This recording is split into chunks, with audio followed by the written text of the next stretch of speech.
Hello, നമസ്കാരം. എല്ലാവർക്കും നമ്മുടെ ചാനലായ ഗോ ഗ്രീൻ പ്ലാൻ ലവറിലേക്ക് സ്വാഗതം.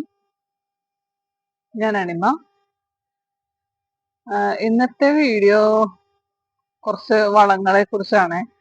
വളങ്ങളെ കുറിച്ചെന്ന് പറഞ്ഞാല് കഴിഞ്ഞ വീഡിയോയില് ഒരു കമന്റ് ഉണ്ടായിരുന്നു.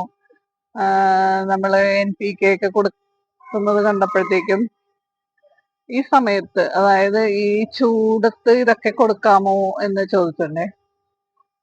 പിന്നെ കുറച്ച് പേര് കുറച്ച് ഡൗട്ട്സ് ഒക്കെ ചോദിച്ചിട്ടുണ്ടായിരുന്നു. അപ്പോ ഇന്നത്തെ വീഡിയോ അതിനെ കുറിച്ചാണ്. ഞാൻ ചെയ്യുന്ന കാര്യങ്ങൾ, ഞാൻ ഫോളോ ചെയ്യുന്ന കുറച്ച് കാര്യങ്ങൾ. ഓക്കെ, അപ്പോ നമുക്ക് തുടങ്ങാം. ഞാൻ അന്ന് വീഡിയോയില് NPK 19-19 കൊടുത്തത്. അപ്പോ ചോദിച്ചിട്ടുണ്ടായിരുന്നു, ഇപ്പൊ ചൂടാണ്, ഈ സമയത്തൊക്കെ ഇങ്ങനത്തെ വളങ്ങള് കൊടുക്കാമോ എന്ന്. ഈ അഡീനിയം പ്ലാന്റ് വളർത്തുന്ന കുറച്ചെങ്കിലും വളർത്തിയിട്ടുള്ളവർക്ക് അറിയാൻ പറ്റും ഈ ചെടിയുടെ ഒരു സ്വഭാവം എന്താണെന്നുള്ളത്. അതായത് വേനൽ ഇഷ്ടപ്പെടുന്ന, ചൂട് ഇഷ്ടപ്പെടുന്ന ഒരു ചെടിയാണ് ഈ അഡീനിയം. പിന്നെ അത് മാത്രമല്ല, ഇപ്പോഴാണ് ഈ പ്ലാന്റിന്റെ ഒരു സീസൺ എന്ന് പറയണത്. അപ്പൊ നമുക്ക് ഈ സമയത്തല്ലാതെ പിന്നെ എപ്പോഴാണ് ഇതിന് വളം കൊടുക്കാൻ പറ്റിയ ഒരു സമയം? ഞാൻ കൂടുതലും ഈ വേനൽക്കാലത്ത് തന്നെയാണ്. ഇപ്പോഴാണ് എല്ലാ പരീക്ഷണങ്ങളും. അതായത് ഞാനന്ന് നിങ്ങളുടെ അടുത്ത് പറഞ്ഞിട്ടുണ്ടായിരുന്നു, അലോവേര ജ്യൂസ് കൊടുത്തിട്ടുണ്ടായിരുന്നു, പിന്നെ എഗ് ഫെർട്ടിലൈസർ. അതൊക്കെ ഞാൻ ഈ സമയത്ത് തന്നെയാണ്, ഓർഗാനിക് ആയാലും ഇനോർഗാനിക് ആയാലും എല്ലാം കൊടുക്കുന്നത് ഈ വേനൽ സമയത്താണ്. കാരണം ഇത് തന്നെയാണ്, ഈ ചെടി ഒരുപാട് ചൂട് ഇഷ്ടപ്പെടുന്ന ചെടിയാണ്. പിന്നെ വളങ്ങളാണെങ്കിലും ഇതിന്റെ ഇപ്പോഴത്തെ ഈ സീസൺ ഇഷ്ടപ്പെടുന്ന ഒരു ചെടി ആയതുകൊണ്ട് ഈ സമയത്താണ് ഇതെല്ലാം ചെയ്യണത്. എന്ത് പരീക്ഷണം ചെയ്യുന്നതും എല്ലാം ഈ സമയത്താണ്. പിന്നെ വേറെ ഒരു കമന്റ് എന്ന് വെച്ച് കഴിഞ്ഞാല്, അത് ഈ ചെടിക്ക് ചാരം ഉപയോഗിക്കാമോ എന്ന് ചോദിച്ചിട്ടാണ്. അടീനിയത്തിന് ചാരം ഉപയോഗിക്കാമോ?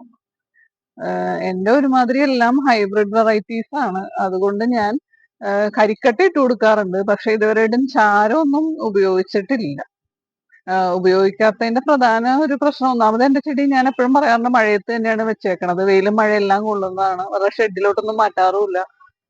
അപ്പൊ അതുകൊണ്ട് എനിക്ക് ചാരമൊക്കെ ഉപയോഗിക്കാൻ അത്ര ധൈര്യം ഇതേവരെയായിട്ടും വന്നിട്ടില്ല. പിന്നെ നാടൻ ചെടികൾക്ക് വേണമെങ്കിൽ നമുക്കൊന്ന് പരീക്ഷിച്ച് നോക്കാം. നാടനല്ലേ. ഈ ഹൈബ്രിഡ് വെറൈറ്റീസിലൊക്കെ പരീക്ഷിക്കാൻ എനിക്ക് എന്തോ അത്ര ധൈര്യമില്ല. പിന്നെ ഞാൻ എപ്പോഴും പറയാറുള്ളതാണ്, എന്റെ ചെടി മഴയത്തിരിക്കണോണ്ട് ഞാൻ മഴക്കാലം ആയി കഴിഞ്ഞാല് സാഫ് മാത്രമേ ഒഴിച്ചു കൊടുക്കാറുള്ളൂ. വേറെ വളങ്ങളൊന്നും കൊടുക്കാറുമില്ല. കൊടുത്തിട്ട് വലിയ കാര്യമുണ്ടെന്ന് തോന്നുന്നില്ല. കാരണം മഴയത്തിരിക്കുന്ന ചെടിയാണ്, എന്ത് വളം കൊടുത്താലും അത് ഒഴുകിപ്പോകും. ചെടിച്ചട്ടിയിൽ എന്തായാലും തങ്ങി നിൽക്കൂല. അപ്പൊ പിന്നെ ആ വളം കൊടുക്കേണ്ട ആവശ്യമില്ലല്ലോ.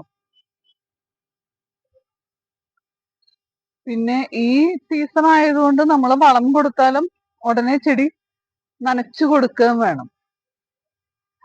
എന്ത് കെമിക്കൽ ഫെർട്ടിലൈസർ ആണെങ്കിൽ ഉറപ്പായിട്ടും നനച്ചു കൊടുക്കണം. ഓർഗാനിക് ആകുമ്പോൾ പിന്നെ വലിയ പ്രശ്നമില്ല. അപ്പൊ അതുകൊണ്ട് ഈ സമയത്ത് തന്നെയാണ് ഞാൻ എന്ത് പരീക്ഷണങ്ങളും ചെയ്യാറുള്ളത്. പിന്നെ ഈ പ്രാവശ്യം ഞാൻ എഗ് ഫെർട്ടിലൈസർ കൊടുത്തിട്ടില്ല. കാരണം ഇടയ്ക്ക് നമുക്ക് ഇങ്ങനെ മഴ കിട്ടണതുകൊണ്ട് എഗ് ഫെർട്ടിലൈസർ ഒക്കെ കൊടുക്കാൻ എന്തായാലും ചൂട് നനഞ്ഞിരിപ്പുണ്ടാവും. പിന്നെ എഗ് ഫെർട്ടിലൈസറും കൂടി കൊടുക്കേണ്ട കാര്യമില്ലല്ലോ. അന്ന് ഞാൻ NPK 1919 മാത്രമാണ് ഒന്ന് സ്പ്രേ ചെയ്ത് കൊടുത്തത്. പിന്നെ കുറച്ച് പേര് ചോദിച്ചിട്ടുണ്ടായിരുന്നു ഓർഗാനിക് ആയിട്ട് എന്തൊക്കെ കൊടുക്കാം എന്നുള്ളത്. ഓർഗാനിക് ആയിട്ട് ഞാൻ കൊടുക്കുന്നത് അന്ന് കാണിച്ചിട്ടുണ്ടായിരുന്നു. ഒരു അലോവേര ജ്യൂസ് കൊടുക്കും, പിന്നെ നമ്മുടെ എഗ് ഫെർട്ടിലൈസർ കൊടുക്കും. അത്രയൊക്കെയാണ് ഞാൻ ഓർഗാനിക് ആയിട്ട് കൊടുക്കാറുള്ളത്. പിന്നെ ഞാൻ കൂടുതലും കെമിക്കൽ തന്നെയാണ് കൊടുക്കാറുള്ളത്. അതും ഈ വേനൽ ആവുമ്പോഴത്തേക്കുമാണ് എന്തെങ്കിലും വളങ്ങൾ ഞാൻ ചെയ്യാറുള്ളത്. കാരണം മഴ വെള്ളത്തിന് ആവശ്യത്തിൽ കൂടുതൽ നൈട്രജൻ കണ്ടന്റ് ഒക്കെ ഒരുപാട് ഉണ്ടെന്നാണ് എൻ്റെ ഒരു വിശ്വാസം. കോഡക്സ് നല്ല രീതിയിൽ വളരാനും ഒക്കെ എനിക്ക് ഒരുപാട് മഴയത്തിരിക്കണോണ്ടാണ് കൂടുതലും നല്ല രീതിയിൽ ചെടിക്ക് നല്ല വളർച്ച ഉണ്ടാവും എന്ന് എന്റെ ഒരു അനുഭവമാണ് കേട്ടോ എനിക്ക് തോന്നിയിട്ടുള്ളത്. അപ്പോ ഇന്നത്തെ ഈ വീഡിയോ നിങ്ങൾക്ക് എല്ലാവർക്കും ഇഷ്ടപ്പെട്ടിട്ടുണ്ടാവും എന്ന് കരുതുന്നു. ഇഷ്ടപ്പെട്ടിട്ടുണ്ടെങ്കിൽ ലൈക്ക് ചെയ്യാനും കമന്റ് ചെയ്യാനും അതുപോലെ സബ്സ്ക്രൈബ് ചെയ്യാതെ കാണുന്നവരുണ്ടെങ്കിൽ ഒന്ന് സബ്സ്ക്രൈബ് ചെയ്ത് നമ്മുടെ ഈ കുഞ്ഞു ചാനൽ ഒന്ന് സപ്പോർട്ട് ചെയ്യണേ. അപ്പോൾ ഇന്നത്തെ വീഡിയോ ഇവിടെ വൈൻഡപ്പ് ചെയ്തോട്ടെ. അപ്പോൾ അടുത്ത വീഡിയോയുമായി കാണുന്നത് വരെ താങ്ക് യു ഫോർ വാച്ചിങ്.